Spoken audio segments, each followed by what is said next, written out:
Hey YouTube viewers, it's Dave here, and what I want to continue to talk about as an adjunct to my last video is still continue on with the topic of forgiveness. And what I want to talk about today is the barriers to forgiveness and why someone may find it difficult to forgive someone, or maybe some of the underlying reasons why it might be difficult to forgive. And give some strategies, well, one, to build awareness and identify, and two, how to get the strategies to help sort of move you past that so you can better move into a place of forgiveness. The first, and these are in no particular order, it's going to be different for everyone, and if, hopefully if something resonates with you, that's great. The first barrier to forgiveness is blame. So whether you are blaming yourself, which is just being too hard on yourself for something, or blaming somebody else for something that they have done, and you are stuck in that blame and always, either putting yourself down or putting the other person down, it's very difficult to move on into a state of into forgiveness and start to move forward in the process unless you can move past being in a state of blame. And so when you're blaming someone or blaming yourself, what that is really saying is it's giving out the vibe of a state of powerlessness, lack of powerlessness, or lack of control, or lack of will, and that's sort of the vibe that's being put out there when you're in a state of blame. So although whatever, if you think of something that may have happened, you may have felt like you were in a state of powerlessness when it happened, and that's maybe why the blame comes up. But you still do have the power to change your frame of reference for what happened, or change that into something positive and bring something good out of it. And when you're stuck in a state of blame, you are not only saying I was powerless to change what happened when it happened, but I am still powerless to change my point of view about it now, or to change my frame of reference for it now, and I am still powerless, and I will be powerless to change it in the future. So you're always locked in the state of blame.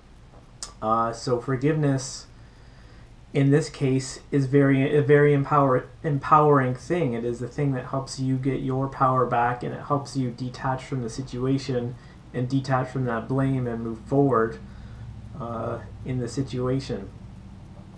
So state of blame is the first one. The next one that can make it difficult for people to forgive is having a very closed mind, or a very narrow point of view or perception, or a very fixed point of view on perception, or perception on how things should be.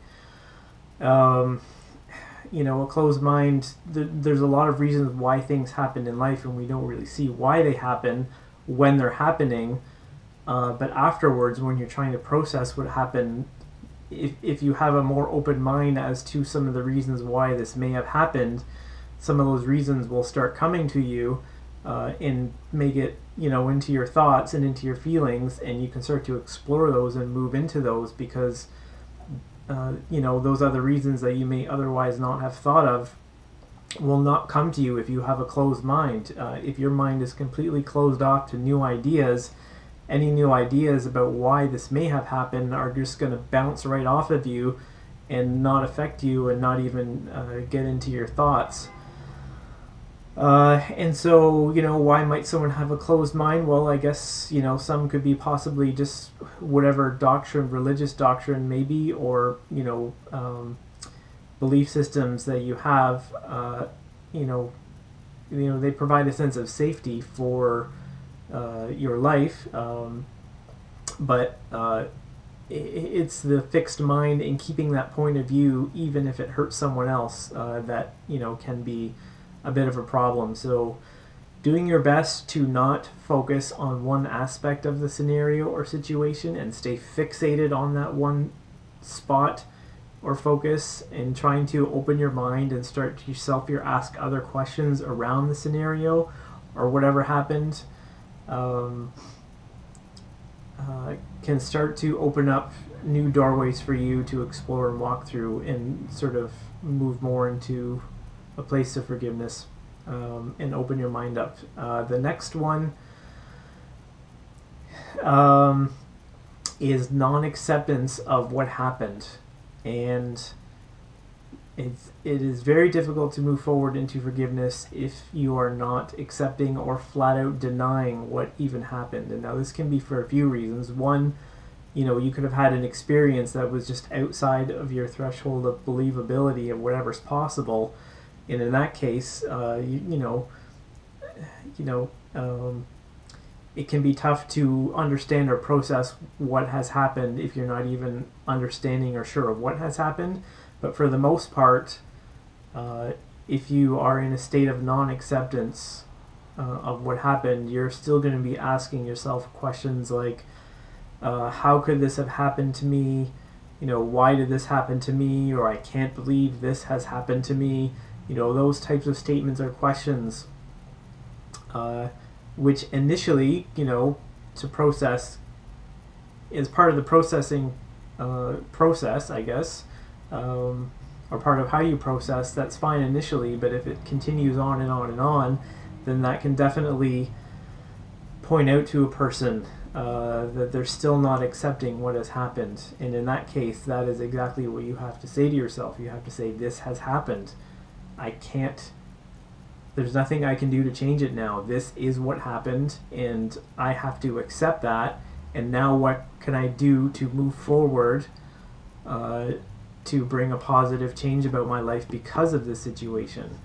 And so not accepting or denying what happened, definitely a big block to forgiveness.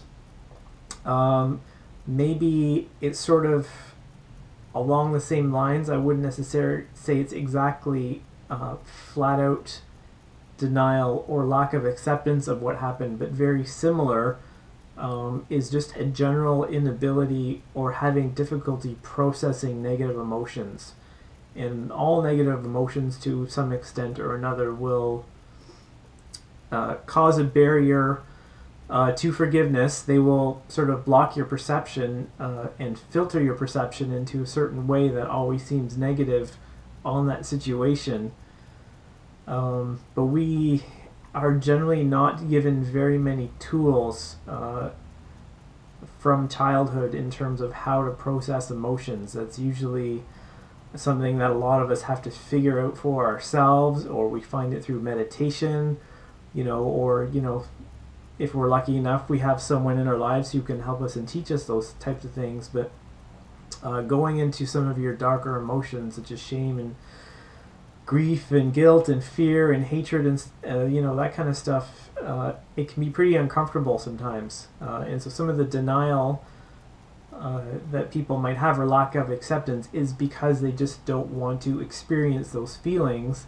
But separate from that is some people just really have no awareness of what they're feeling and how to process that. And my own example is I had a lot of anxiety and depression for a number of years, but I really didn't know what I was experiencing until things got really bad, and it took a very high amount of anxiety for me to actually clue into the fact that I was anxious.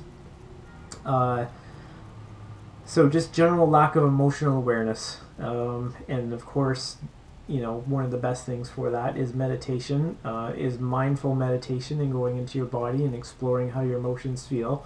But just generally asking questions about how you're feeling and generally being honest with them. Once you can start to tap into that, if you're feeling a lot of guilt about something or a lot of shame about something, then finding a way to express that in a healthy way that doesn't hurt anyone. Once you get that energy, that negative energy and emotional energy out of your system, then you can start to see a lot more clear, and you'll be able to move forward a lot easier in your process of forgiveness. The next barrier to forgiveness that I see in people is just identifying with your own wounds. And there is a stage after something bad happens to a person where you've got to talk about it and you've got to express it, And that's good, and it's part of the process of healing and asking for help and different points of view that you may not see to help in your healing process. But there is a point at which you have to move beyond that, and if it's years and years later, and you're still talking about it, or it just becomes part of your story, and as soon as if you've ever known someone who you start a conversation with and the first thing they do is talk about what happened to them 10 years ago, and that's all they ever talk about, that's someone who's sort of identified with their wounds, and it becomes a part of who they are, and it is hard to let go of a part of yourself. It can be there's an absence there when that part of you is gone that can be uncomfortable to feel, and so learning to not identify with what happened is as a part of you, is as a part of your story. You have to learn to stop talking about it. You have to learn to stop giving it any attention whatsoever.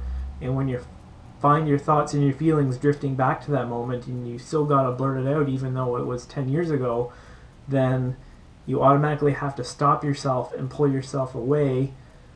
Start questioning yourself. Why am I doing this? Why am I expressing this? What am I feeling in this moment? To explore that a little bit, but also just to not put any further energy into it, and sort of detach from it completely. So that's how sort of a strategy to deal with that one. And the last barrier to forgiveness that I see in a lot of people is they take things a little too personally. And how can I explain this one? Sometimes things do hurt, and that's fine, but other times I do notice people tend to make things about themselves even if it's not. And let me just give a random example. You're at your office and you walk into a room and you say hi to someone, and then they turn around and they snap at you. So if you take that personally, you're all in a huff and you're angry, and now you're gonna resent this person for snapping at you. But if you can realize that it's not about you, and maybe that they're going through something, hey, what's going on? I notice you're a little angry here. Is there something I can help you with? Open up your heart, open up your compassion towards the person. Then maybe you found out that they've got a really sick relative, or that they're in a really stressful situation, and they just snapped out because of their own stress that had absolutely nothing to do with you. So when you take things too personally, there's a couple things. One, you've definitely got to sort of open up your compassion. You've got to stop in the situation to say, this is not about me. What's going on with this person? Now, you may not necessarily have to stay around that person. If they're in a foul mood, you can just walk away. There's nothing wrong with that. But the other part of taking things too personally is sometimes it does reveal negative self-judgments that we have about ourselves, that we buy into and believe too much.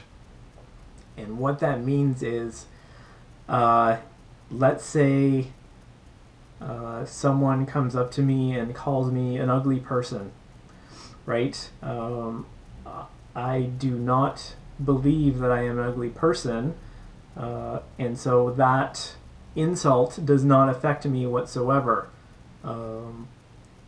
It just bounces off me because I'm like, well, you can look at me. Yeah, I'm pretty good looking. That's not too bad, right? So, without being too cocky, you've got to have your sense of self and a strength of belief in who you are, which is fine.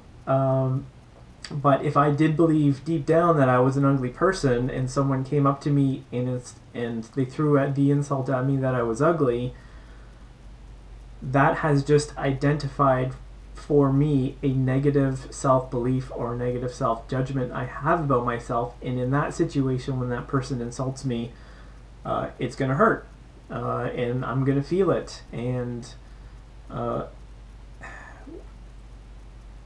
instead of buying into that or believing in that, the way to cope or deal with that situation when someone is insulting you, or just something comes at you that makes you feel generally insecure about yourself, and this is just when people take things too personally, that is a general theme of general insecurity.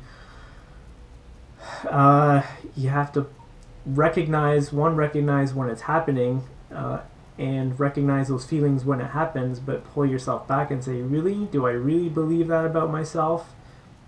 Why do I believe that about myself? Why is this hurting me so much? Because if I didn't believe it, it should just bounce off of me and I should not feel anything whatsoever. So you've got to start digging in and asking questions, but be aware about when it happens. So 1, 2, 3, 4, 5, 6, I guess 5 or 6 things. So just to review: the barriers to forgiveness, state of blame, that represents a state of powerlessness for sure, a closed mind or an inflexible mind or a fixed point of view. Number 2, lack of acceptance or flat out denial about what happened, and that can be mostly because you just don't want to deal with the uncomfortable feelings that are there, and along with that is just a lack of awareness or inability to process emotions, and not knowing what you're feeling to be able to move through that.